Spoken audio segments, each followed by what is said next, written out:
पहिल्यांदाच मी मातीच्या भांड्यात स्वयंपाक करणार होते. हे भांडं मी ऑनलाईन मागवलं होतं. हे मला काहीतरी 250 रुपयाला पडलं होतं. ह्याच्यावरचं खूप छान झाकण पण आहे.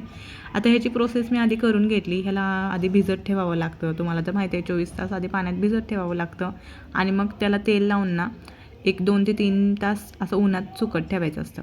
आता ही सगळी प्रोसेस झालेली आहे. बघू आपलं भांडं तयार झालं आहे का. तर मी भांड्यात थोडंसं तेल टाकून जिरं, मोहरी, कढीपत्ता, बारीक कट केलेला लसूण आणि कांदा घालून छान परतवून घेतला. नंतर टोमॅटो टाकला. टोमॅटो पण छान मऊसूत पडला की त्यामध्ये धने पावडर टाकलं, थोडंसं हिंग टाकला आणि आपण चवीनुसार मीठ आणि थोडीशी हळद टाकायची. आता मी इथं काय करणार म्हणून आज मी ना छान पालक पुलाव बनवणार होते. म्हणजे पालकची प्युरी घालून ना छान बासमती राईस बनवणार होते मुलांसाठी. पालक वाटताना मी त्यामध्ये थोडंसं लसूण, आलं आणि एक मिरची पण टाकली होती. म्हणजे चवीला खूप छान लागेल. आता हे सगळं टाकल्यानंतर ना आपल्याला एक उकळी काढायची आहे.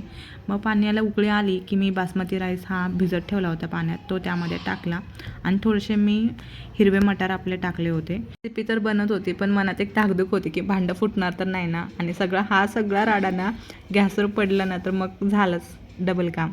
तर अजूनपर्यंत तरी सेफली चालले. तर 15 ते 20 मिनटं मी असंच ना मीडियम गॅस ठेवला होता, कारण मला हाय फ्लेम ठेवायला भीती वाटत होती. आणि बघू शकताय तुम्ही 15 मिनटात ना आपला भात रेडी झाला आहे. छान शिजला पण होता.